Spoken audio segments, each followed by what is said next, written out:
available, you can reach out to a community support department. And Mark Crow, who's our parks planner, has that information on how to get in touch. But you can also do that by directly on the TCP. So does somebody have to sign up for that to be tracked, or is that just? Yeah, you actually have to. You have to make an application to TCT, right, for that to be actually be eligible for the piece. So we can give you one free data set. For the people that are being tracked, do they have to sign up? No, it's I can't remember the name of the company right now. Tricia, great, you know. Yeah, it's so they do not need to be signed up. It's just it's tracking the paint. Through the Trail Forks has a function, but I believe you have to be recording your ride, and you have to, as a member of Trail Forks, and it shows heat maps as well for everyone that's on Trail Forks, so it'll show how best to use the or underneath the trails. Yeah. But this is through the check. Like, you know, this maybe being that first real public known trail that's going to be on Trail Forks and that. Do you have any projections? Do you have any thoughts from within the club of what and even from the community about how much you might think that would increase usage? Like, because yeah, it's hard to tell. I mean, we get asked because we ride it. We have to. Yeah, we get asked all the time. Where are you from? Trails. What are you working on? So as soon as they're on Trail Forks, and especially in the area, I mean, it won't be a destination. People are going to travel. But if they're in Nelson, if they're in Castlegar, they'll come here. Yeah, just because we get bored of the same trails. No, you guys don't. But yeah, it's really hard. I mean, we've already, there's a lot of, we've had 60 people volunteer time. How many of the people we're going to ride who don't volunteer? I don't know. I've never actually thought about the numbers of actual usage. I mean, so through the chair, it's just my expectation would be based upon other locations. Like, well, when this first formal piece gets established, that there will actually be a boom. Absolutely. And it could be significant. So just understand to the boredom, not the boredom piece, but it will most likely increase demand, which will then eventually probably lead to more tenure applications, more work with sites and trails you can possibly the regional district. Just that's like when we look at our Castlegar relationship with Friends of Castlegar Parks and Trails and our relationship with the Nelson Cycling Club, those things are ever growing, and that will become a big piece of recreation in the area. Our contractor who's built all over the Kootenays out in the mainland, I mean, he says that some of the best lands ever for soil is great, drainage is great. He's really excited about the trail he's built. Through the chair, who's the contractor? Randy Board. So he's built a lot in Salmo, but he's also built it. So I've ridden his trails before we chose him as a contractor, which is really helpful because I really like his trails. Very good job of making them approachable but still fun. Thank you, Justin. I've spoken to quite a few people that have a real interest in bike trails all over the Kootenays, and they ask, well, why doesn't Creston have any? And for some people, that's the deciding factor of where they move. If they want to move to the Kootenays, or where's the bike trails? So you're helping us in ways that far beyond just establishing trails, and then putting them on Trail Forks is again, it's a big step, because that's another question I get asked. How come there's nothing on Trail Forks here? Now I can say, well, there's going to be. And yeah, this area would have a lot more interest from on-bike enthusiasts if we had more established trails. And it's great that they're coming. So thanks for all the work you're doing. Thank you for hearing me out. Great for Not specifically for Justin, but we're at that point in time when it comes to getting in, rolling into our budget season. So my question would be to Stuart, with Creston Valley Services, are we again going to be reviewing the number of asks that are coming forward for us to contemplate for our budget in another session? Because we can't make any decisions today. It's not assumed that your ask is going to be garnered.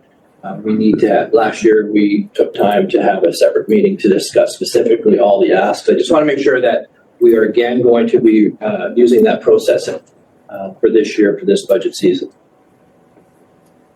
Yep, through the chair, you could have that at the February or the March CVSC meeting, because I believe that after the library discussion today, you've received all the asks from the groups. Thank you.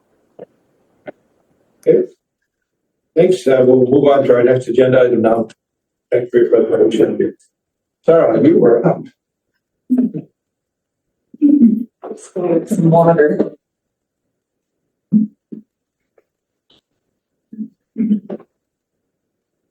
Thank you for having me here today. Robin, could I get the presentation that I shared? So I shared a few documents just so I can give you the fullest picture of where we're at with the library. Because you're our big main partner in our service here at Creston Library, Public Library Association.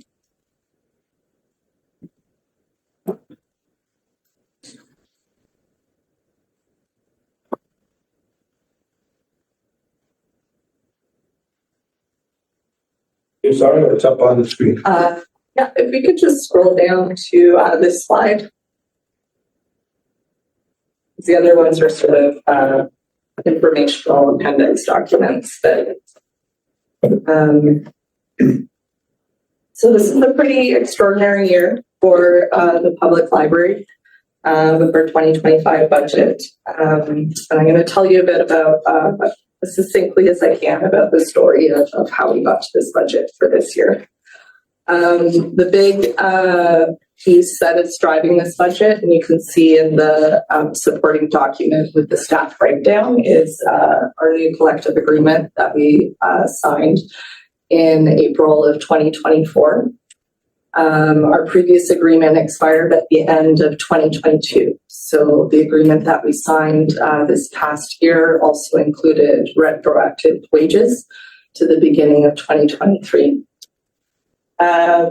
This was a pretty important collective agreement because our previous collective agreement was still in place when COVID hit, and some of the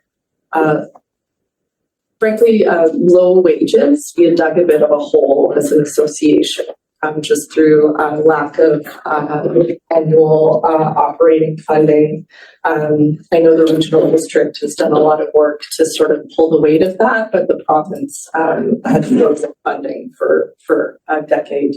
And so with those impacts, we had pretty low wages. So by the time COVID hit, our house of cards kind of tumbled a bit.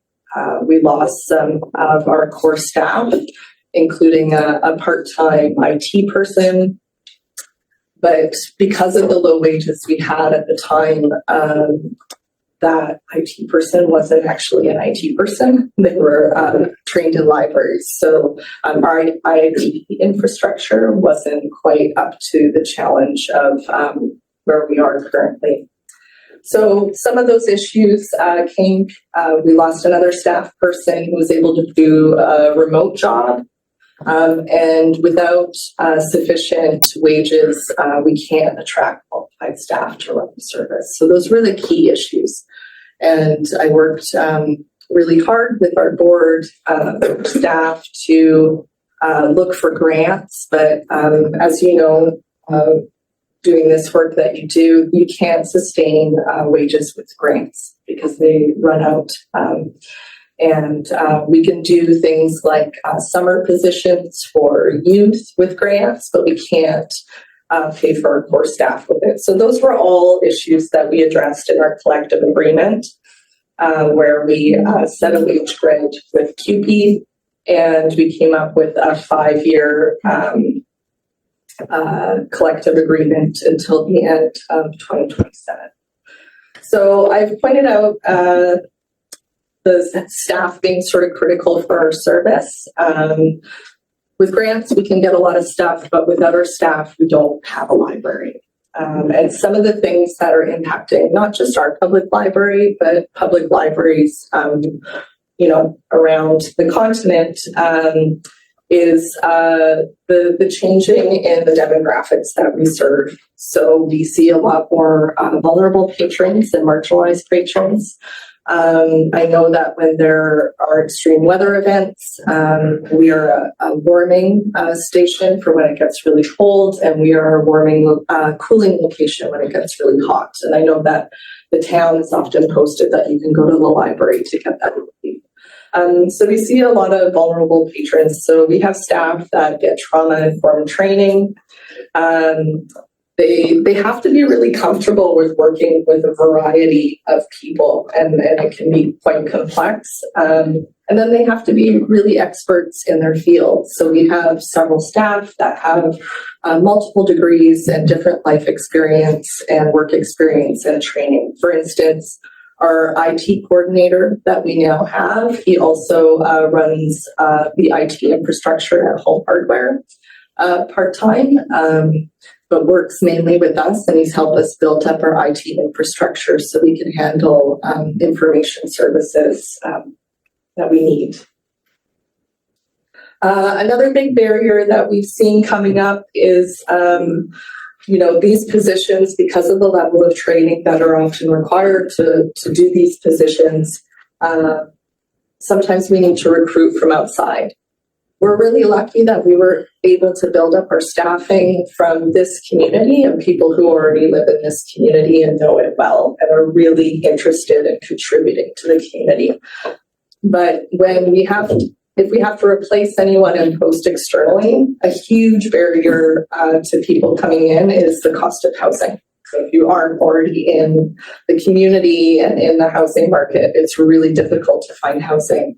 And this has been a barrier in some other Kootenay communities that we know. So Sparwood Library, after their library director retired, they had to close, and they were closed for some time, and they just didn't have a library because they couldn't recruit staff. And a similar thing happened in Midway as well. So with us rural libraries, that is a particular challenge. So we need to make sure that our wages are at a level where we can recruit people to do the work. The other big piece that informed our staffing and our collective agreement is over the past 6 years, we have worked with the Kootenay Library Federation.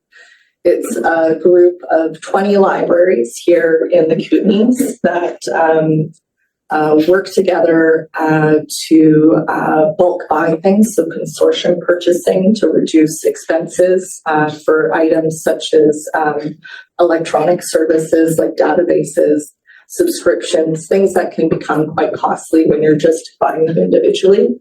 But some of the work that they've done over the past 6 years is a wage survey. So there's been a survey of all those libraries over the past 6 years of what we pay our staff, because we wanted to see and make sure that there aren't wild fluctuations from community to community, that we're all sort of keeping professionally where we should be, and also being mindful of community resources where we are. So that's a piece that informed this collective agreement as well. Finally, one of the other things really impacting our budget, I mean, wages are the big one, but coming up in September of this year, you may know that some of the Windows operating systems aren't going to be supported anymore. And we have a fair amount of computers that still run really well, but by September, they will no longer be supported. So some of our items we'll have to replace, but because we have a great IT coordinator at the right now, he's switched over a lot of our public computers to Linux. so that they can continue operating past September. So we don't have to purchase brand new computers for all of the library, which is a huge, great expense. So we can stagger it out for the years. And again, that's because we have qualified staff to do that.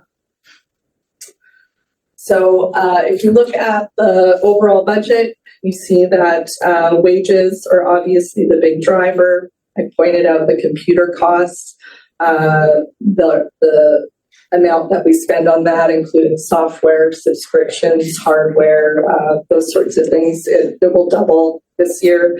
And that seems to happen in waves. We have lower spending years and higher spending years. Are there any questions on that budget line?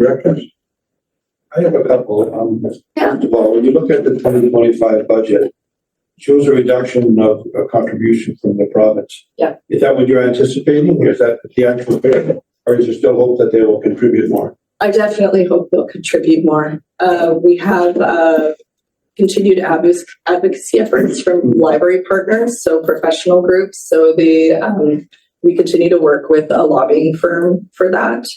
And that resulted in the enhancement grant that we got. They called it an enhancement grant, but really it was digging out of a hole a bit. That we got in 2023 that we put into this collective agreement in wages. So that big funding. So it is having effects, and collectively across the province, we're doing that work. Okay, my second question is, you have a table here of return on investment. Yes. How do you measure that? Because it's just, these are figures, but Yeah. I don't know exactly how you come to those, how that's measured. Absolutely. So I'll continue with that.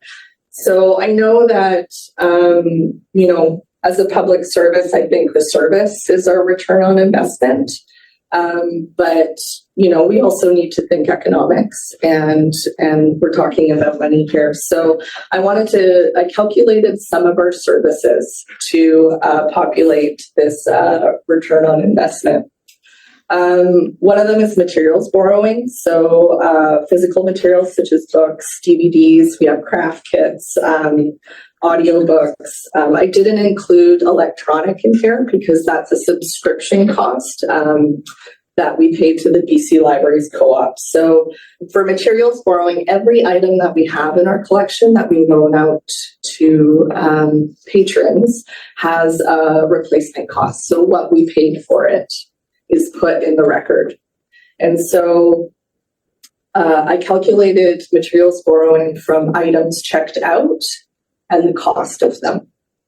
So it's actually a pretty substantial amount.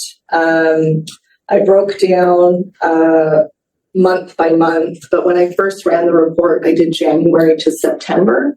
And in that time, the total amount of materials that we loaned out and cost savings that we passed on to our community was $1.5 million in materials. Dr. Jack? Yeah, thanks. I did have a bit of a question, maybe a little different on the return on investment, but kind of going back first through the chart to the province. Yeah. So, this is one more step down in funding. Yeah. And I didn't try and dig through. I have all the old budgets. I probably have it somewhere from many years back, but this isn't, what's it, 10-year trend of the province slowly squeezing and reducing their contribution? It was frozen. So I'd like to see, aside from the years you were red circled, and then the actual declines, compared to the CPI, and then a real honest evaluation of that one-time gift of money. Yeah. And is that significant? Did it make up for the loss year over year due to inflation? Did it make up for the fact that, you've had out-and-out reductions in funding? Just do a comparison. Mm-hmm. I don't need you to do all that comparison, but I'd like to see what we received from the province over the last 10 or 15 years. Yeah. I'll do the calculation if I have to. Because this is something we have to take to our MLA. She isn't kept at all. And have this serious conversation, because there's an appearance that, you got to get money, you're good. Mm-hmm. It's not. Yeah. I bet you that the present value of, or the loss over the years, when you compound that, the gift is gone just for that loan. Because if you say you've dug a hole, and that's, I'm not going to try and belabor that. Mm-hmm. Any service that gets into a hole ends up with this almost, unpalatable you're asking for a 50% increase in taxation in 1 year, and then it will continue.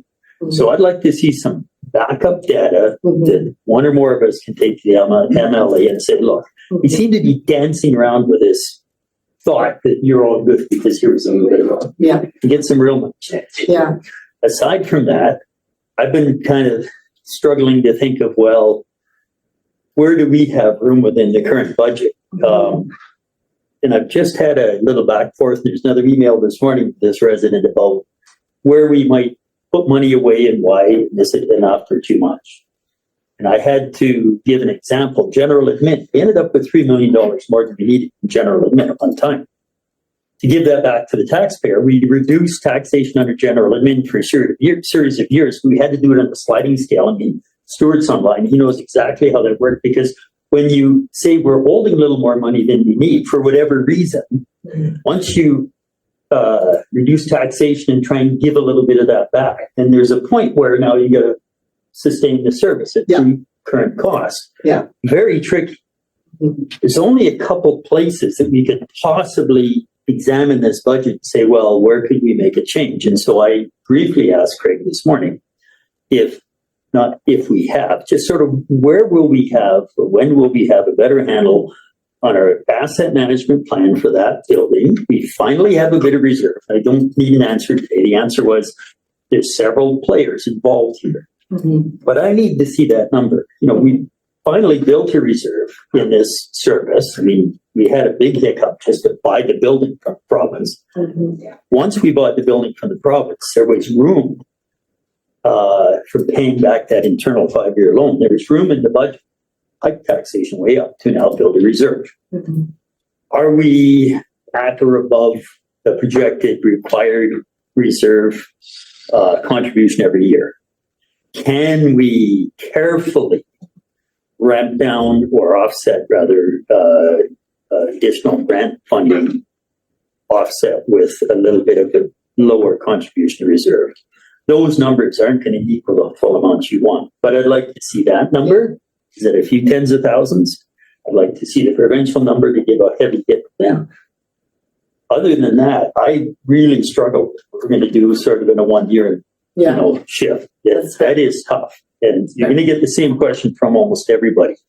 We hope to see a more full picture of the whole works of the budget. February 3rd and February 21st, I think, are our key dates. February 3rd, you're going to see taxation burden shift. I've already looked up. I know my assessments personally gone down. The property I'm executive for and property has gone up. I looked up a few other ones, and family members and stuff. We only just now see the shift where we will pay more or less on shared services compared to our partner communities all the way across the regional district. We need to absorb that. Is that a couple percent added burden to us? Creston on the big list is only 1% left. Elkford connections are 11%. I need to understand that. I need to understand, are we contributing enough or too much? Can we do something with our reserve? I need to understand how aggressive do we get to the province to say, look, you think you've compensated, but you have not, or you're playing a numbers game. Or maybe they have compensated, but I'd like those numbers. I can respond to that. Sure. So first I wanted to mention that the return on investment numbers, I also included our computer connections. So what it would cost for folks to have basic service at home and what they're able to get at our library. And then the final piece was our meeting room bookings, which are free, which I compared to a similar size room here and the expense there. So that's how I came up with those monthly numbers. Those aren't all our services, but they're a big chunk, and you can see that it's a great deal more than what it costs us each month. As for the province numbers, I was actually working on that document, Director Jackman, looking at exactly what we've got over the past almost 15 years from the province, what the fluctuations are, and then I was starting on the CPI comparison with that. As far as our MLA, we have the library directors in our service area, so that's Salmo, Caslow, Nelson, and here in Creston. We've been meeting annually with our local MLA, and we have our next meeting scheduled for near the end of the month, and usually get about an hour to talk about public service. So that's the message we've been sharing over the past couple of years. And it's also what the library partners are advocating for across the province, which is that there needs to be sustained annual funding that increases to help the service. So I lowballed it on this budget, but I'm obviously hoping for better. Got two more points if we could then. Okay, so on the return on investment, it's overstated. I think I've told you before, the pattern our family has, we generally take books we'll buy as a donation for Randall box loads, 6, 7 box loads sometimes. Tina's an avid reader. And then they will bounce to my mother-in-law, sister-in-law, my mother, most of them go to Kamloops and they go for their other households. So you can't make a one-to-one offset. The library service provided access to reading material versus buying it, because I don't think you're going to find anybody who buys a book at $40, $50 or more, and reads it and puts it on the shelf. Everybody circulates and shares their book. So the more realistic, you might discount by 50% at least, that because books are never just held by one person, or for the most part. No. That anyway. And then the other one, you mentioned warming and cooling centers, and town might have some information on this, but is there any way to apply to the province for some funding to act more formally? You can't, of course, keep people overnight or beyond your operating hours. That's the barrier. Is there any traction with the province to recognize it, aside from taking people full on, like you're looking after them overnight, they're not custody, but they're in your direct care? Is there any movement with the province for funding what they know is a gap during the heat of the day between noon and 6 p.m. when the sun is finally over the hill, that there should be funding for that? I can respond to that because there are some of the larger public libraries in the area that have done some of that work already to look into it. And the barrier is the overnight, the staffing and the overnight. But I think there has to be traction for recognition that it does cool off, especially in more mountainous areas. But there is that peak heat of the day, afternoon into the evening, when maybe staff would be able or available. I don't know, through the chair to see more, is there any recognition from the province that their model has a huge gap? I mean, in cooling, yeah, you need the nighttime care, but in the heat of the day, it's not a nighttime issue so much as it is during operating hours. Yeah. A short answer on this topic, no. But you've tried. So, There's nowhere to try. It's emergency management is really what the issue is, and they don't fund anything that's open and operating. So, they would fund something if you had extraordinary costs. So I'll use the rec center as an example, as if there was an evacuation in place and Craig had to bring more staff in and there was overtime, they would pay the overtime, but they wouldn't pay the wages of somebody working that day anyhow. So if it's your regular operating, there's no funding for it. It's considered you should be doing that. Director Watson has had that online. Yeah. Well, I didn't recognize. So We want to provide freedom. Can we provide freedom of the floor for Board Chair Watson? I so move. Yeah, okay. Seconder. Director Vandenberg, all in favor? Chair Watson, you're there and you have freedom of the floor. So I see your hand is up. Thank you so much. I appreciate being able to participate. I believe Sarah is your name. I just wanted to verify that. Sarah. Okay, thank you. Thanks. Really appreciate your presentation. You answered my question. I was just noticing that all of the libraries are facing this reduction in funding from the province. And when we have core servicing that sees those reductions go down, local taxation picks up the difference. And obviously we're a bigger participant in that budget regardless. But what I had wanted to ask was that Kootenai organization, if there was advocacy associated with their work. But I believe you indicated you meet monthly with the MLA. And what I wanted to just suggest to my fellow colleagues at this table is that this is an issue across the whole RD. And I think it would be really helpful if we were able to pull together some numbers on that kind of trend of decreasing funding and what that does to capacity and the pressure that puts on local. So essentially my question was, I think you answered it, but if there's other avenues where we could look at kind of region-wide advocacy to really support our libraries from the provincial side, that's what I was looking for. So I can speak to that, Amy. It's not a monthly meeting with our MLA. We are meeting this month, but it's an annual meeting that we our directors meet, just to clarify that. The advocacy piece, the Kootenay Library Federation that we're a part of, which is 20 member libraries in the Kootenays, is one of 5 federations in the province. And collectively, those federations, along with the Association of BC Public Library Directors, the BC Libraries Co-op, and some other professional organizations have all been working on this advocacy piece together. So it's provincial work that our federation and our libraries are a part of. A quick supplemental, Chair. Yeah, go ahead. If there's any materials you could share with us on that kind of provincial-wide advocacy, I think it would help in our advocacy. We have put motions through to UBCM regarding supporting our libraries. Yes. So I think we can we can join you in that advocacy.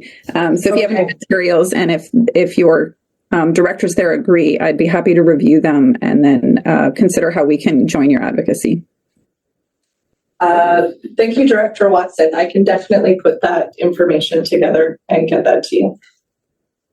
And further to her question was, I was going to ask you as well, we see your role in the community expanding, and it has over years, and, using it as a community center, forming center, and all the different things that a library does. Are you able to quantify that in any effective way to say, this is what's changed and this is how much it's costing us to implement those changes? Yeah. That's data that I can start putting together. If you can turn Robin to the stat sheet that I have.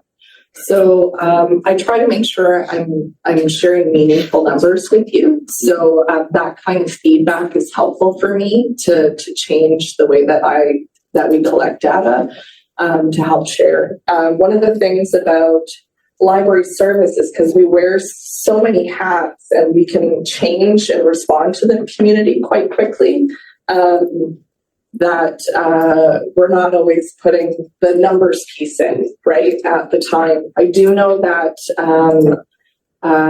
when we had one day this summer where our aging HVAC, which I know is slated for replacement, it conked out for a day. And it was a really busy day. There was a lot of programs going on. People were coming in. So, and a lot of people are coming in for just to cool off on those really hot days in the summer. So. As you know, we have to UBCM, we do pressure the government to increase support for libraries. Yeah. And so what you are giving us is more of the whereases. We can add more layers of whereases to the be it resolved. Yeah. I think it's helpful. So. Yes, absolutely. And I'm familiar with some directors that attend UBCM along representing the library partners as well. So I know that's important work that you do on our behalf. Yeah. Yes, thank you. And through the chair, thank you for your presentation. So qualifying question, first of all, to staff. We were given a spreadsheet, and I believe you referred to you're part of a federation, the Kootenay Library Federation, and that's that's a mix of a certain amount of people in the whole. The spreadsheet, I think, is the whole that we got with all the data, and it is a very data-intensive set of criteria, which is really cool because you can boil it down to, in my mind, what's relevant. For me, what's relevant is the level of service in our community. Mm-hmm. And that is compared to others within our community. And the ones of note in my mind that were interesting were Salmo, Castlegar, Nelson. Okay. And then I distilled Nelson or Salmo out. You're very similar to the level or population demand of Castlegar. Mm-hmm. So I went and looked through all that data, and it's very interesting. So starting off again by saying my focus is community is the community level of service that you're offering. Mhm. Your budget this year is an additional 50% ask from last year. Yeah. The wage component of that is 15% increase. Yeah. Okay, so those are the things that catch me right away. Mhm. And then I go back to the level of service, compare that to what other communities are having. I just want to, when we deliberate our budget later, I want you to understand the context that I'm going to be using in my mind, Sure. in addition to what Director Jackman has asked, which was one of my notes, and our chair. Mhm. So I just wanted to be fair about that. Yeah. I don't have any specific questions other than the data that I have available to me is 2023. Yeah. So disadvantage, but I also have the budgets for Nelson and Castlegar along with Creston. So Mhm. just to let you know that that's what I'm looking at. Mhm. I would probably, I did have a question, but it eluded me, Mr. Chair. And, and the question was, it's an observation. Mhm. So last year in 2024, I thought we addressed the wage parity. Because I remember you talking about that. And I thought we had made adjustments Mhm. to bring that to a level.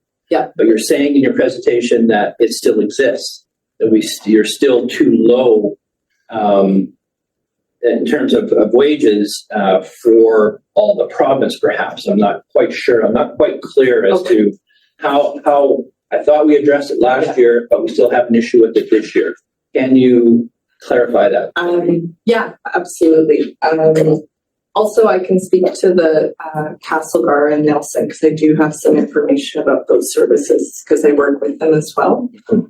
So if you have questions around that, but we addressed the wages. So we built the collective agreement in April. The wages are set for the next 5 years.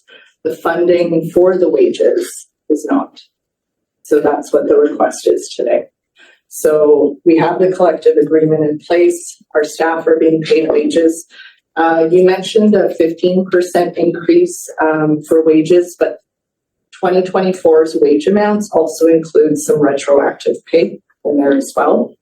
So that's why that number is shorter. The overall amount that we paid out in wages last year also include retroactive wages. I may have clarity. You're saying to me that the budget for 2025 includes retroactive portion from 2024. 2024's budget. So if you're looking at the line for last year. That's very helpful because that explains 15%. Yeah. A little bit more clearly. Yeah.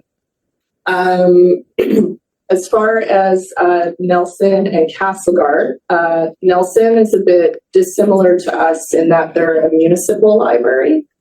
We're a public library association. So we're an independent association that the regional district gives funding to provide library service.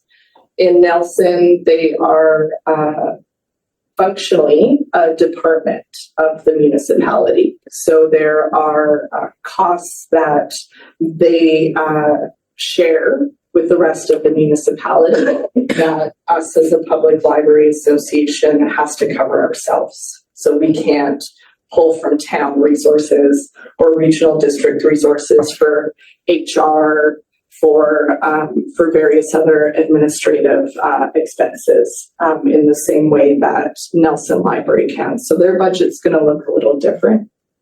Castlegar is similar to us, and they're a public library association.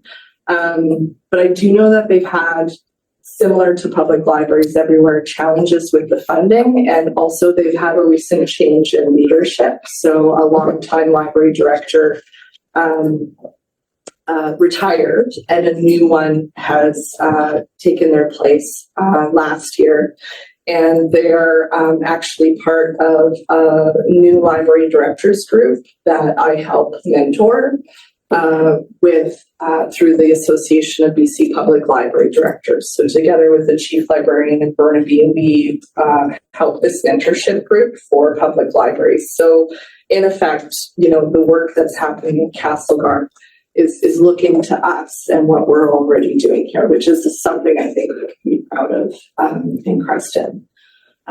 For example, they don't really have adult programs. They haven't been able to get that service up off the ground, which has been a challenge for them. So I know that about Castlegar specifically.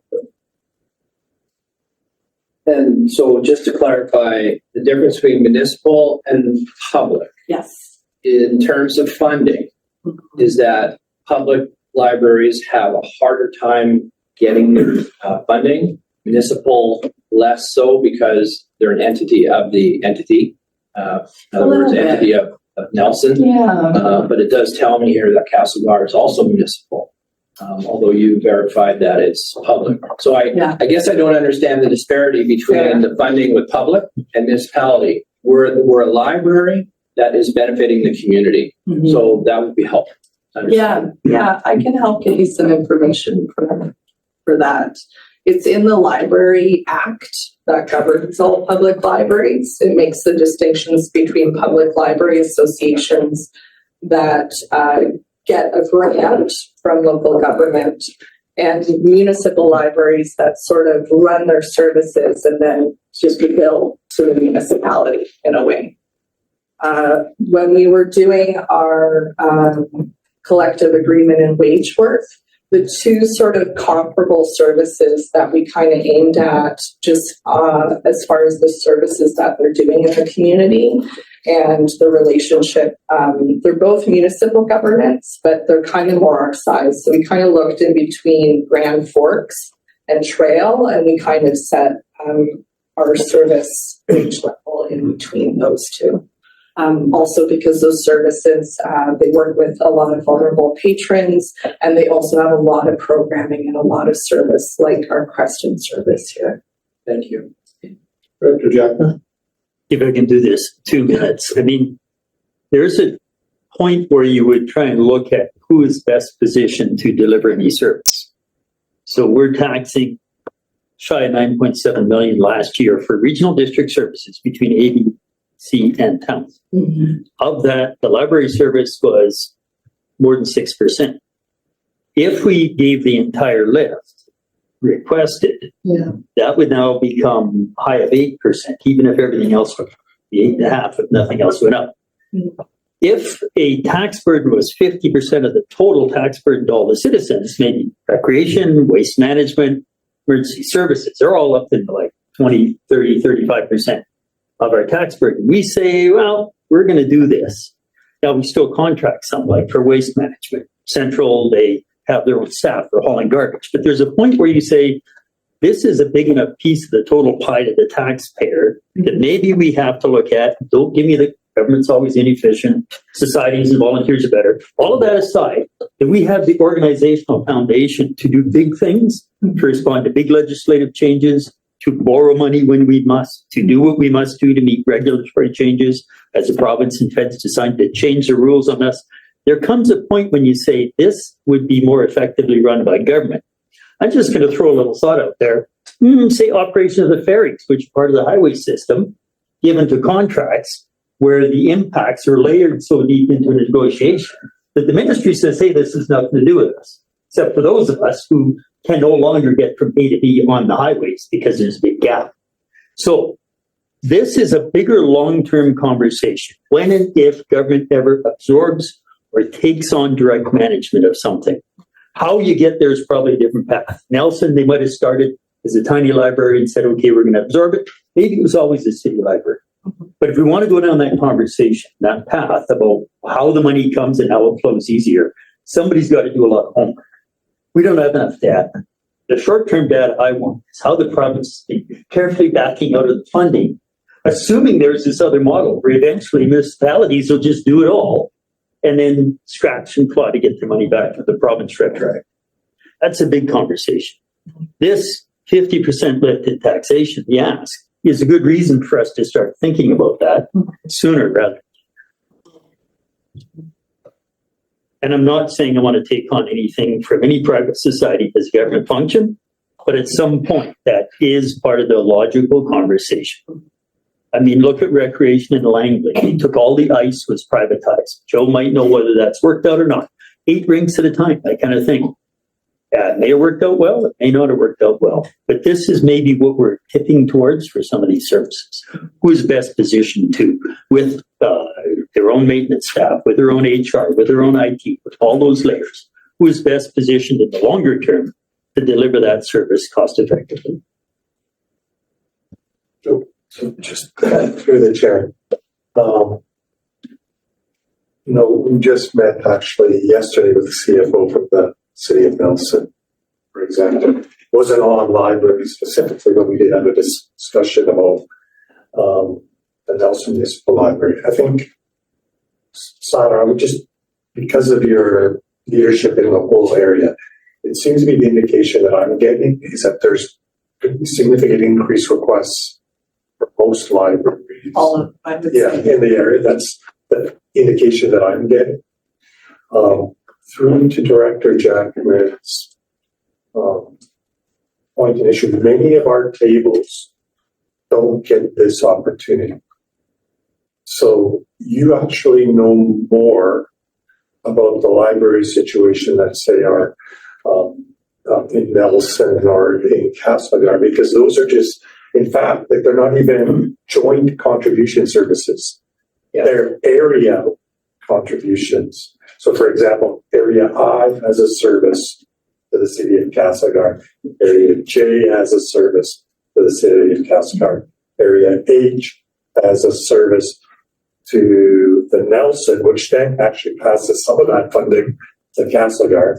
And then Area F to the city of Nelson, and whether that be the same in Caswell and the same in Salmon.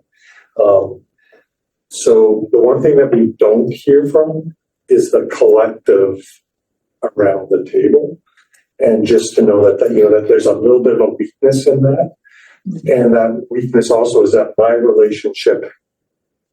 my strongest relationship is with Saad, because we have we're so actually interconnected, but many of the other relationships don't exist because they're strictly contribution services. So I'm not arguing for the regional district to get into the library piece, but I do think that for all directors, to you sitting at this table, and then the other directors in the other services, you may, if this is going to become such an issue across the district, you may want to consider a way that we do something. Right now, unfortunately, it's not probably going to be the time, but at some point this year, you may want to get all the directors of the libraries and start to try to understand what are those challenges, because they do seem to be similar.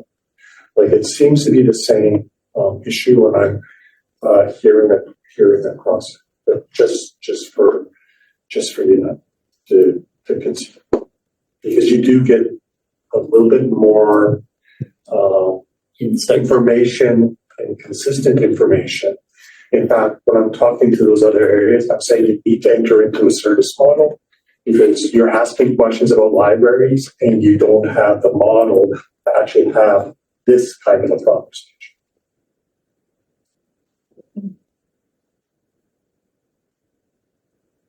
Anything further, Sarah? Did you if you had? Yeah. So, we built up this collective agreement. You can see that we have a fair amount in reserve.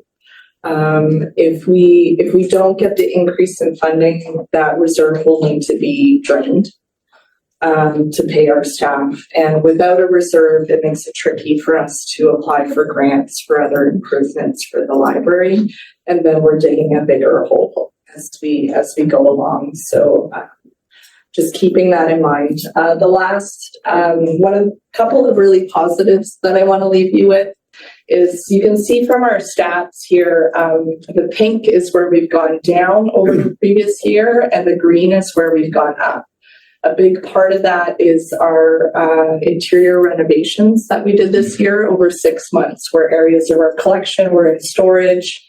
We had to close for a few extra days, and that caused a bit of disruption in the service. The other piece is, I have the totals for the year now, but the postal strike also impacted our circulation amounts because we do about 500 to 800 items circulating just through interlibrary loan in and out at the library. So that contributed to some of those circulation changes. But I wanted to point out that our library visits, with the exception of June, when half of our collection was in storage, and the exception of September, when another half of our library was sort of closed for flooring renovation, our visits have gone up over last year, even with those things going on. So people are using the service and they like our service. So I just wanted to point that out, as well as some of the words from our patrons, including, I just wanted to tell you how impressed I am with how welcoming the library is for all of us, age, ability, etc. Great job. Everything and everybody, this is the warmest and most welcoming space in Creston. Staff and collection are a deep resource we are privileged to have. Collections online, in person, modern, thoughtful, all voices, ideas, safe and welcoming spaces, nooks, meeting rooms, workspaces, green spaces, quiet, loud, joy, reflection. Such a nice place to come and enjoy in between busy schedule. I love getting to watch my kids be creative and play in the kids zone.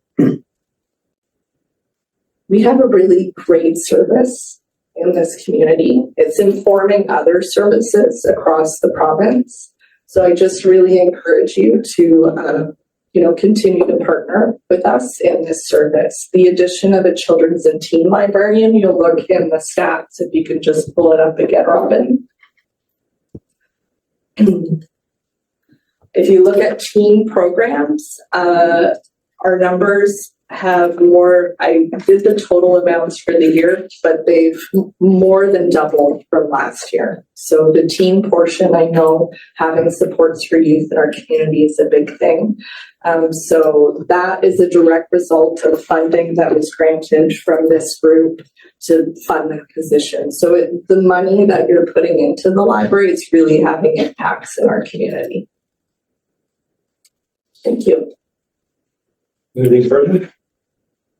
So I just want to say that the words from the patrons are also a testament to your dedication to leadership. Don't want to forget that. Thanks. Thank you very much. I get a little emotional. We care about our work.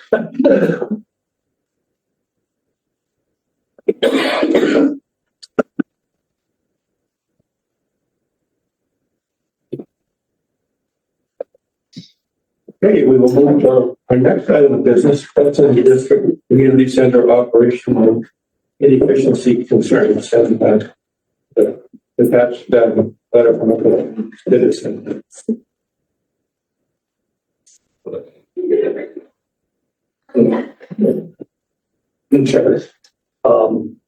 Craig and I will address this specific concern in regards to Creston. As that letter was sent to actually, we have to get up a discussion about it also on Tuesday night at the council table. So what was interesting at the council table that when we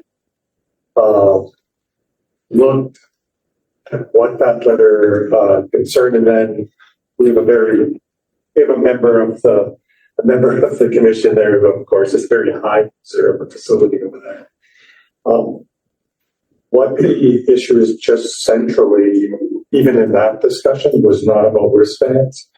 It was actually about timing of when programs start to opening times and those kinds of pieces, and also possibly about how many staff we have on at certain times of the day, and do we need to add more to people through.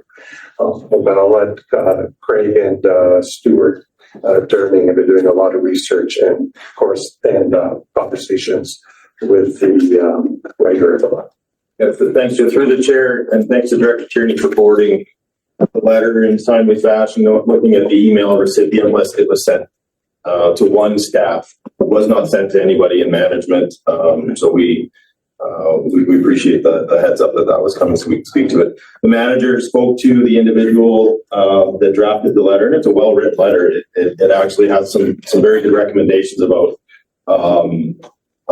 things that staff have already considered as far as alleviating inefficiencies. But Joe will speak to the wristbands that have been in place at this facility for over 10 years, I think since we worked 14 years. And some of the challenges we have in other centers. But we followed up with the gentleman that wrote the letter, and the conversation was professional, and you know, there was no animosity during the conversation. And he spoke to the fact that it was just bringing it to the board's attention that there could be some concern, you know, and so we had asked him to give us more information about the actual incident that he speaks of, the 30-minute delay, as so that we can, one, verify maybe the cause, if it was a staff shortage or if there was a number of programs that started or services that started at the same time that maybe we can mitigate those impacts. And so he's going to get back to us on that, and we will look into that more closely to ensure that if it was a one-time event, we can hopefully mitigate that in the future. But that going forward, we will, you know, we take the feedback seriously, and as we do all feedback that we get, so we appreciate the opportunity to improve what we're doing. But I'll just turn it over to Joe to speak to the wristbands and how those are necessary and how they're not necessarily a cause of the situation. Yeah, so wristbands, just super brief history of wristbands. Wristbands were introduced in Nelson in 2007 and Creston in 2010. Creston's corresponded to the opening of the aquatic center. So the reason for the wristbands is that we don't have turnstile facilities, and so what that means is we don't have a single point of entry to one space. So the wristband is intended to be that indication to staff at the actual points of activity that someone has actually gone past the front desk and has actually made the registration. So that's a primary piece. The secondary piece is that back in 2007, when the strategy was implemented in Nelson, we used to, for example, if there was a public skate, put out a table, a cash box, and someone sitting there and doing that something completely separate. And what we decided was that it's actually more valuable to the community. And then if they were to go to the pool, they'd have to go to the front desk, pay for the pool. And if they wanted to go to the fitness center, pay for the fitness center, go in there. So the idea was that with the wristband, it became a day pass. So it was a pass for the entire day. You could leave, come back, as long as you had your wristband on. You had access to all admission-based activities within the building. And in general, I would say the feedback from that is incredibly positive, especially by people that use multiple spaces. And believe it or not, we do have people that actually will find the day of their visit to get that wristband, do their workout, to come do drop-in hockey later on in the day. So it does have all of those benefits.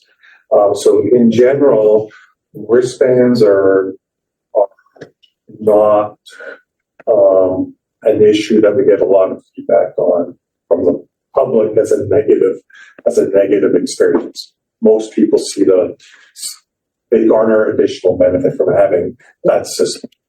So that's the piece. The one thing that we are working on across the district this year, and if you want, Tricia can let you know about that, but we are working on customer service training for all of our front desks. That was actually an initiative that we started planning for last year, and Tricia will be implementing this year. So that's kind of the history of the wristband. In general, lineups caused by the wristband. Lineups are caused by, I think on Boxing Day, Stuart this year sent me a text that the lineup to get into the Nelson District facility when it opened, I believe at 1 o'clock on Boxing Day, was already off, that facility at all was already past the group fitness room outside. So the lineup was going well down the street. So those are sometimes the things that we have to be a little bit better at planning. How do we handle those situations? So we're not saying that right now that we know what this one was caused by, but we do know that we do get approaches in the daytime, and some of our facilities plan for that better than others. And we're going to be working on it. That's one of the things we'll. Director Jack? Well, yeah, no, it's timely, but, lineups at peak times in big facilities, we've experienced them as a family, not here, but down the coast. 19 years I lived in Greater Vancouver, and we always supported the aquarium and the science world. 2 examples, we had family annual memberships for those. They did have express system, and we almost never used it because we didn't have to. We'd go there with 3 little kids, and there was 3 people in front of us. There's an express line where someone would have to step away from this desk and see that we were annual membership holders and let us in right away.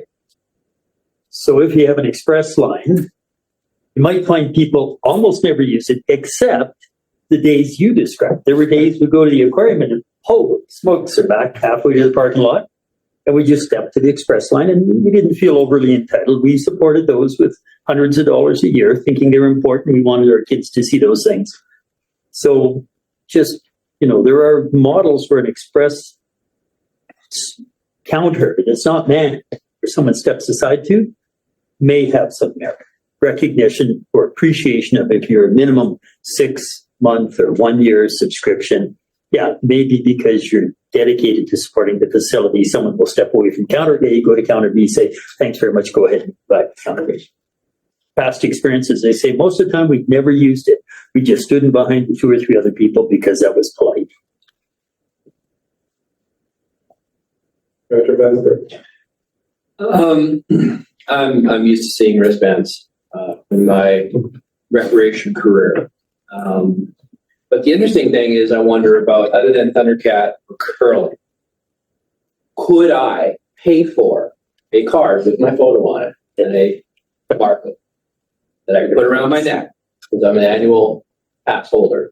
So I can come in and put it in front of the screen and it goes green because I'm a good guy, and then carry on. Just a question. I want to pay for something that has my ID on it and my barcode and put it around my neck. I just want to know. Scheduling aside. Yeah, no, I'll just take it in this facility in particular. We don't have control points set up for that. When you get into the pool, the wristband helps identify the staff that you're in the pool, and I don't know if you're going to wear your card in the pool while you're in the pool, on the ice potentially, but we don't have those controlled access points where you could scan your card at each facility, which would then. And we've looked into those, and there's a price tag attached, but that is one of the things we've looked at in the past. At Ski Hills now, they have RFID readers. Even at Red Mountain, you don't even have to get scanned in by the league. You just walk through the gate because your pass has got integrated chip. But those are solutions that we've explored. We're not quite there yet. Through the chair, one of the things that Kelly will be aware, because we've done a lot of this discussion around the inclusion and the leisure access program. So the one thing to remember that how we are different than, say, even the aquarium or something like that. Some of those places where you're buying that 1 year pass, there's actually fundraising aspect to that. In our case, we're actually discounting a discount for those people. So it's not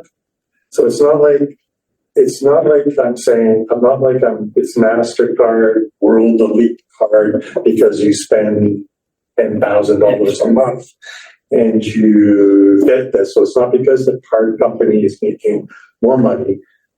Our passes, technically we're making we're having less cost recovery, per visit.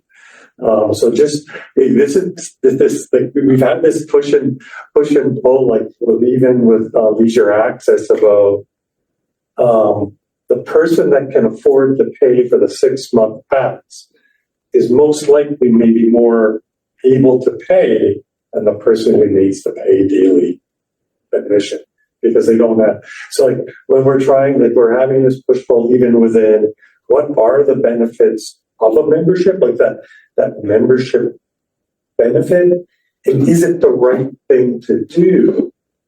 Because what we may be actually doing is giving benefits to the most affluent in the community. So it is a real struggle right now philosophically. And where we see that is that with a term-based membership, you're able to reserve spots and included with admission programs. That's not available to any other form of membership. You have to do it an hour before the class starts. So oftentimes a term-based membership, people have actually filled that priority. They've already reserved all the spots. So like these are the kinds of things that we are struggling with, because we're a little bit different in that we're subsidizing the subsidy of it. But we're not charging a premium to get a benefit. Like when you go to Disneyland and you buy the Fast Pass, you're paying a premium to get the Fast Pass. We're not in that scenario there. I was just going to add to the card idea, because I actually have a scribble note that I didn't speak to right away, because the pool became the problem, the barrier. I mean, I wore an identification card for airport security pass for 13 years, and that was the only way to do it. You know, there were 14,000 airside passes when I worked at YVR. You had to have some system that was, you know, quickly you could see you don't belong here. Tag that guy, do something about it. So the cards would have to be waterproof and be able to attach to a wristband that's not a identification band of the day, but maybe something, you know, elastic, more permanent with a clip or something. Or I don't know if you could wear it around your neck if you're swimming laps. You'd have to think about, how is this card going to be usable in the pool? Maybe it'd be a sleeve or something on your forearm. But I wouldn't want to discount the idea that Director Vandenberg did speak to, because down the road, that may be the way to go. You know, some kind of a sleeve or something on your wrist or your arm, you'd slide the card in there, the access control point thing. Yeah, maybe it's tens of thousands of dollars investment, but down the road, that might be the way to go. But fundamentally, I still question just how much of a problem is this? Because I come in here all the time, there's a lineup of 4 or something. Well, I come in for meetings, basically, but can you speak to, do we know why there was exceptional 30-minute delay, 40-minute delay once or twice? Yeah, through the chair, no, we'll get the date from the gentleman that wrote the letter, and then we'll investigate the cause of that. If it was short staffing or timing of programs and services, and or depending on the day, it may have been the 26th of December. We don't know. So we'll find out and we'll get back.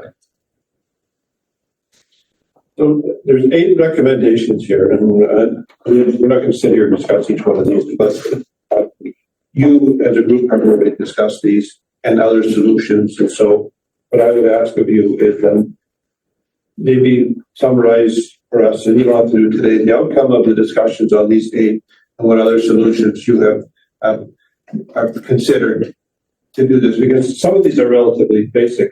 You know, additional staff during peak hours. Is that something that works and you want to do that?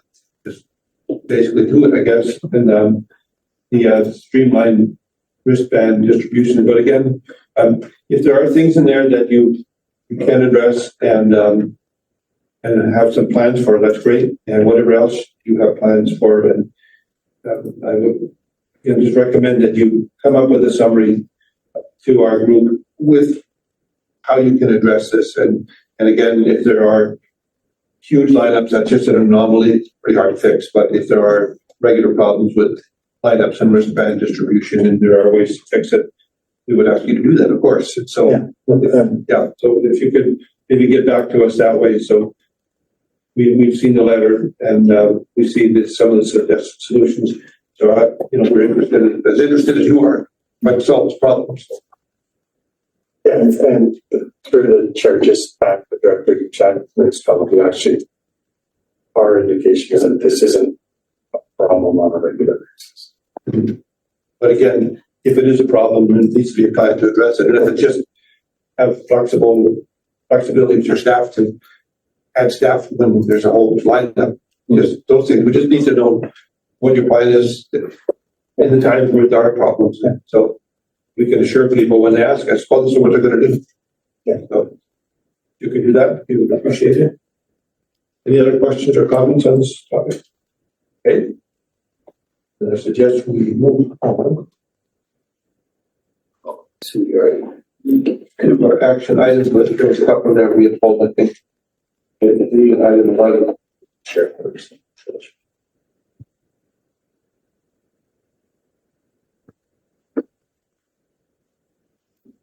Item 11, of course, being the solar panel top. Top important. Thumbs up. Probably for a tree. Yeah. Are you here for item 3?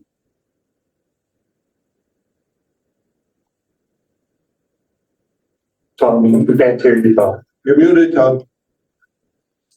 He's not muted yet. He said something's happened. Can't hear you. Can you hear us, Tom? Give us a thumbs up if you can. Okay. We can't hear you.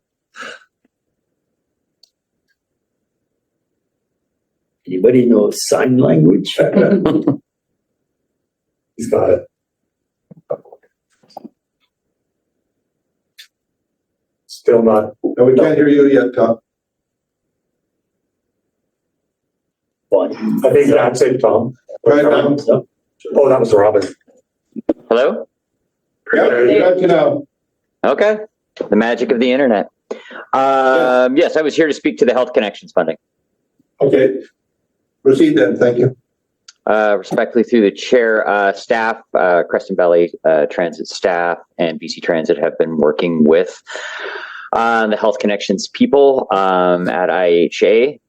So far, we've been unsuccessful in securing any additional funding for Health Connections in West Kootenay Transit or in Creston Valley Transit. We have gotten the Health Connections funding branch of IHA to agree to bring funding up to 2024 levels. Previously, they had not been matching those levels. Funding had more or less been frozen for a couple of years. Funding is no longer frozen. They are now catching up with the annual, sort of the average operating rate, but they've been quite clear that they're really not entertaining any new Health Connections funding expansion right across their whole service area. Any questions? Go ahead, Director Jack.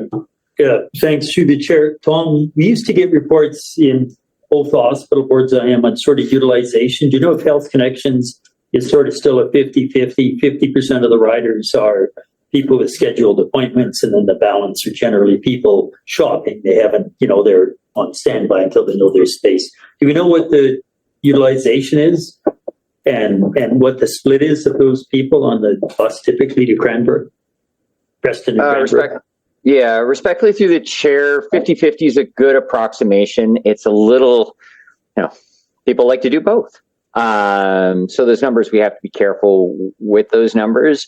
That there's certainly a great deal of demand for that service. It is often at capacity or exceeds capacity. There's a lot of people wanting to get to Cranbrook for those services, whether they be commercial services or medical services. So far as you know, though, as follow-up, we've never exceeded capacity for people who definitely have a medical appointment on a specific day. It's always the balance of capacity is made up by shoppers. So we're not technically at capacity for its intended use. Yes, respectfully through the chair, that's correct. We have had situations where people want to make airport connections or they want to go to utilize commercial services that have not been able to get seating because the priority is always medical.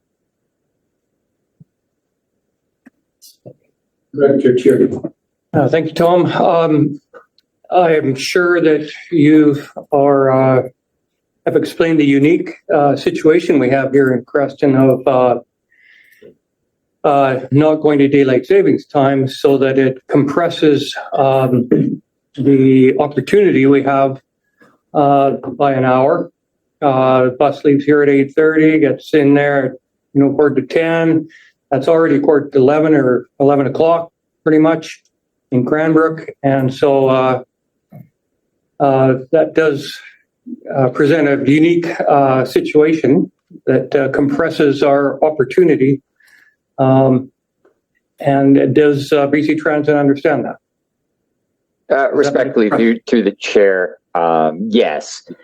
That has been brought up, and it's been brought up actually in communications with actually the ridership. People have brought that point forward. There is the opportunity to move the schedule around.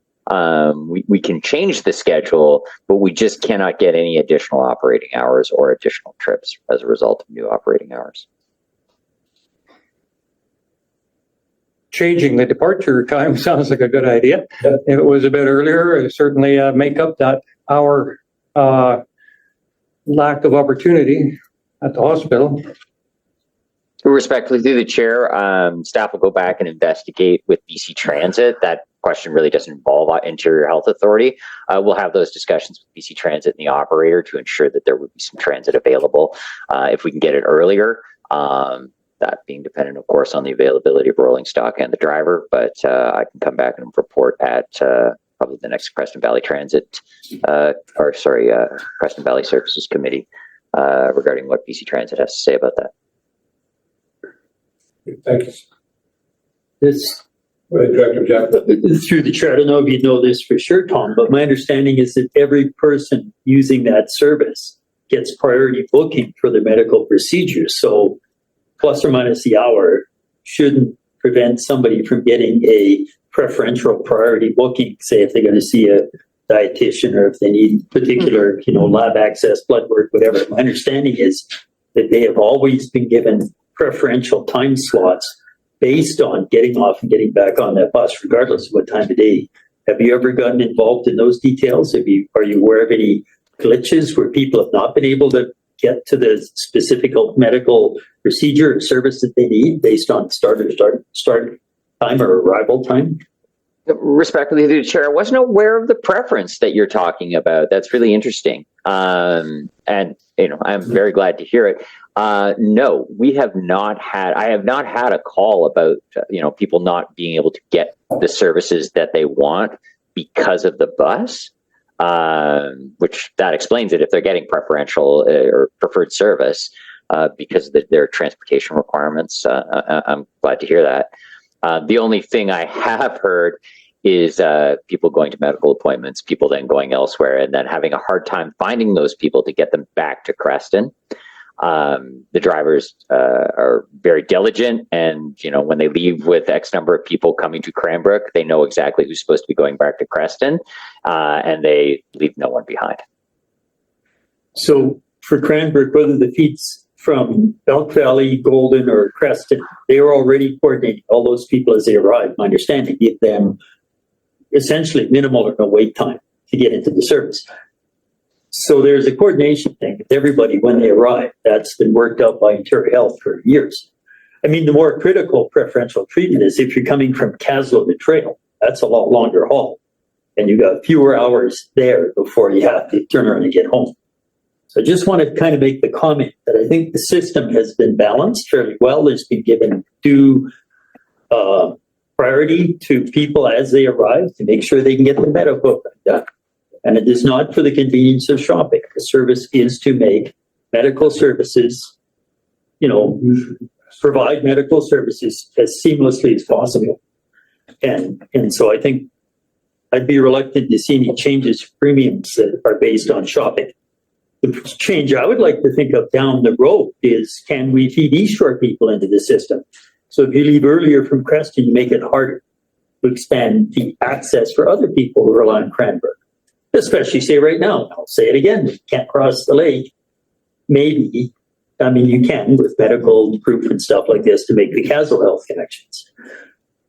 But I wouldn't put a push on changing the hours to earlier without understanding the full picture and who else has to get there earlier, when the highways are plowed, when the side roads are plowed, when people can physically even get into Creston to get on the bus to get to Cranbrook, where they are, I think, adequately dealt with today. That's the big picture I'd like to understand before we try and make any changes. That's not a question. Respectfully through the chair, I can come back with some metrics.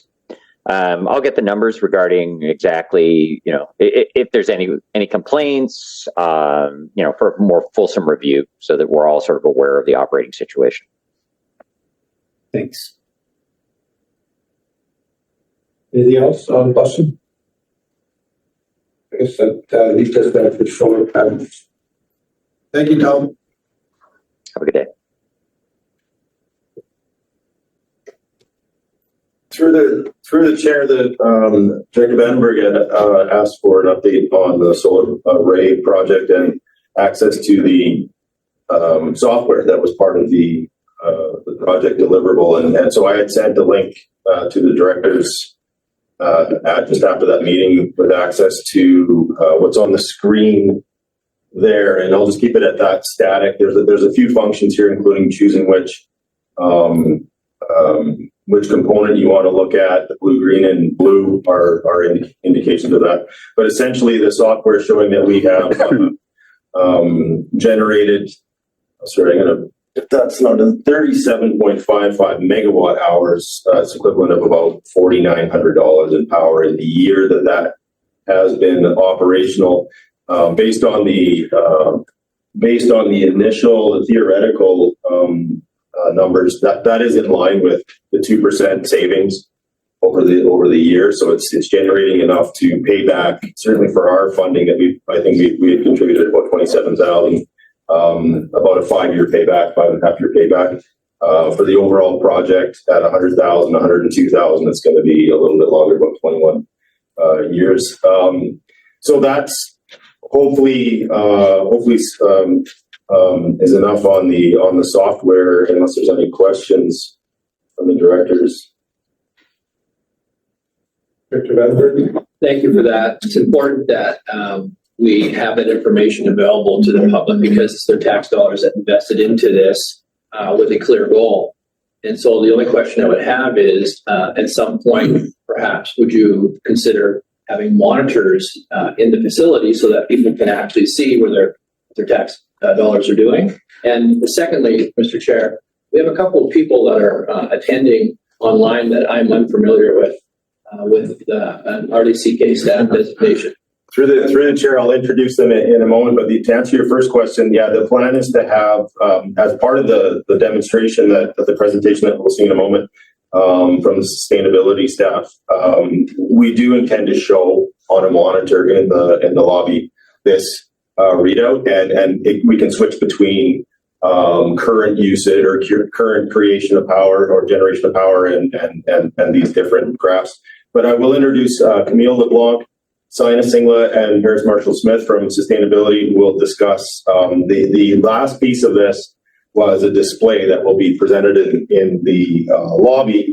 And the initial scope of that was a static display, but through some creative processes with sustainability, we had landed on a novel way of demonstrating the solar array. And I'll stop sharing and I'll turn it over to Camille to pick up the plot there.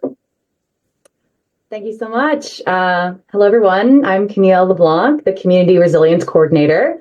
A little bit about me. I joined the RDCK's Community Sustainability team at the end of 2024, and my role focuses on community engagement, communications, and coordinating projects related to the RDCK ideas for climate action, emergency management, and disaster risk reduction. So, as Craig mentioned, today's presentation will highlight the solar energy project at the Creston and District Community Complex, which has been made possible by the Columbia Basin Trust Basin Charge-Up Grant. And as part of this initiative, I'll be sharing details about the Lego display coming to the Creston Complex this afternoon. But first, I'll just quickly hand it over to Sina, who will discuss the solar panels, also as referred to as the solar array, just to ensure we establish our, collective understanding of this project and how it relates to our display.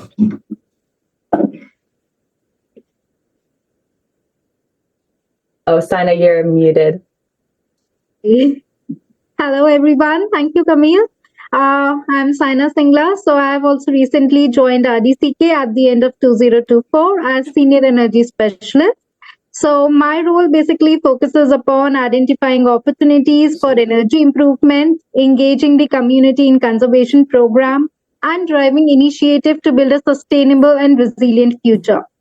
70% of the RDCK's emission comes from vehicles, while 20% comes from buildings.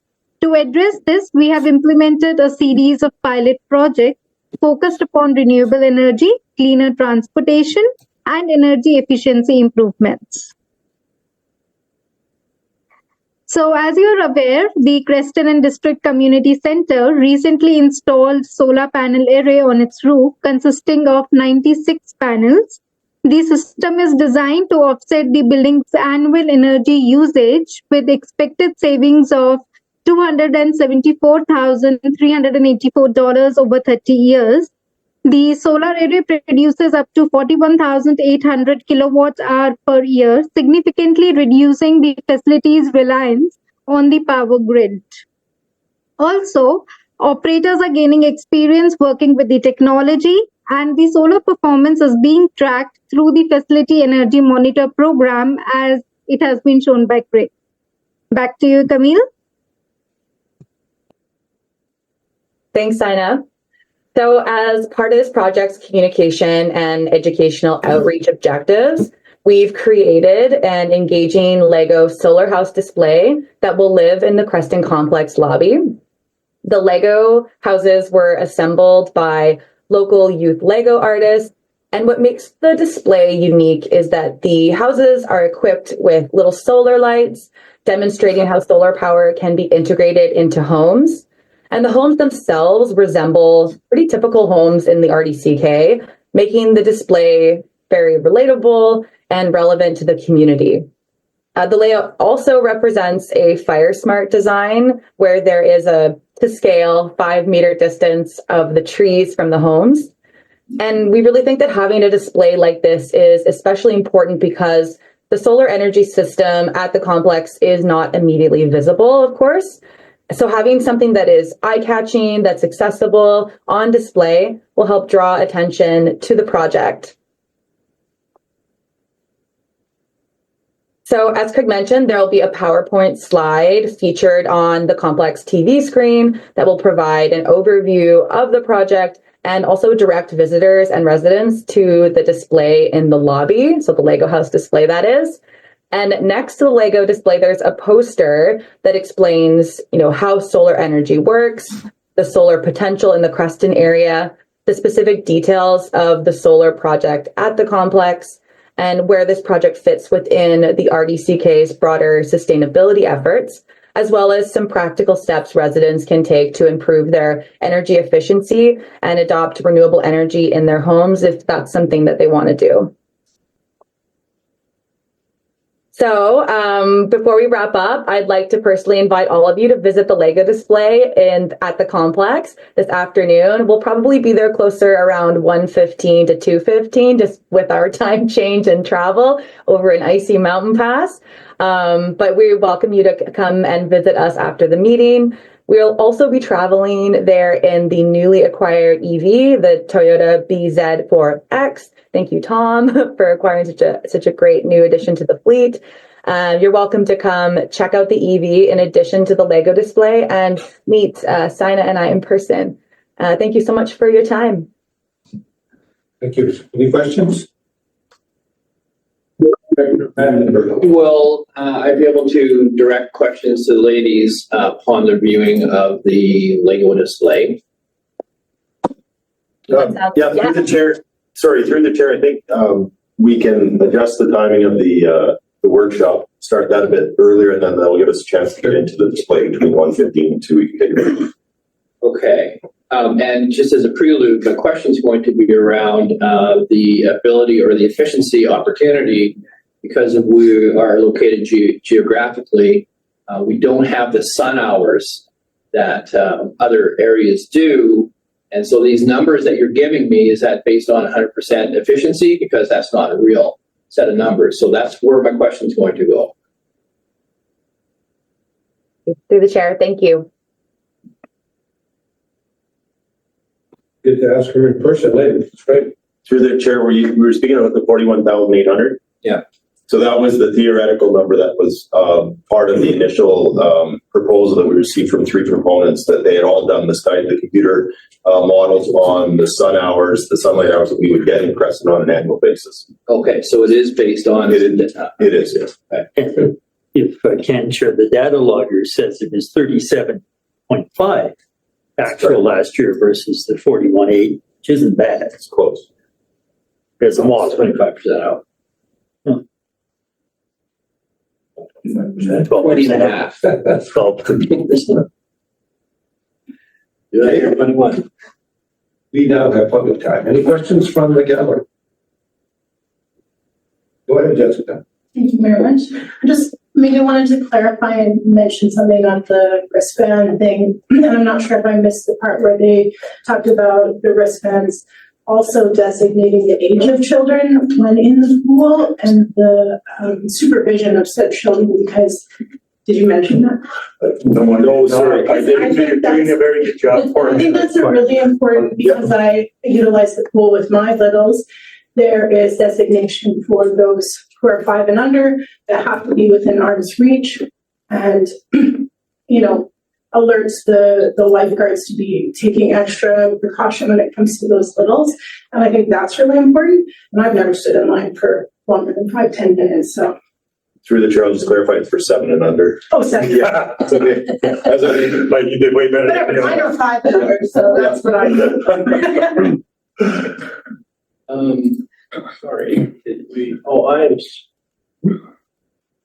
my apologies through the chair. I realized that we're moved to public time, but I didn't think we were done on action list because I thought we did both of those, but if there's more action items, is there any other public questions before we, because I've granted you the privilege. Hearing none, go ahead with your other action items. Thank you. Sure. And my apologies again, because Jimmy's pub was calling apparently about that. So I was a little bit distracted.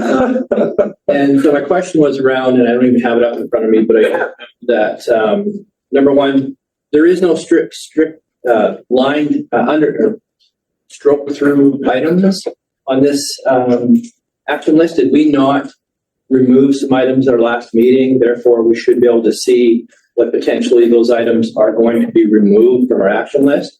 Is my first question. And then my second question is to do around, I've got a note here, item 8, status. I believe that's the TUS study. Do we know when a date has been established? Perhaps I've forgotten that. When we will be reviewing the result of that study. I think it was something that the staff was going to arrange, but perhaps there's not a concrete date yet. I don't know. That's why I'm asking on to do. Those are my only 2 questions on the action items. Did we not remove stuff from last time? Therefore, it should have a line through it this time, and then it's gone. And then I guess I would suggest that to the item that Tom spoke, we should probably line that item. So it will be removed off the next time we meet. Are we not finished? Are we finished with it? So I'm not quite sure if Tom had anything more to come back to on that live item. I think that was item number 11 or 3. I can't remember. I don't have it up. That was 3. Sorry for the disruption, but just seeking clarity. There was an item 10 from December that was arranged meeting with KAS regarding the contract that we stroked out last month and is gone now. So there were 11 items in December. That one is gone. So there's been one added.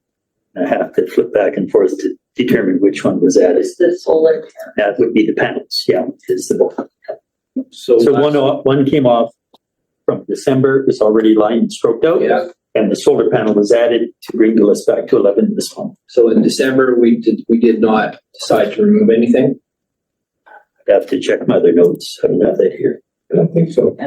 Okay. And through the chair to Director Adler's question, I know there's not a date yet, and you will be doing number 4 in the workshop. request. I sent you an email on that. I was just looking at it, Yeah, so I am kind of in la la land. It was sent in early December, so. It's maybe I very. guess I might have checked out at that point. Okay, we're going to move to a closed meeting, so, we will have a 5-minute recess and then move into a closed meeting with all the necessary motions and things. And we will proceed with the closed meeting. So thank you for attending and take our 5 minutes and we can be on closed. Yeah, but they're bringing. So, It's 80.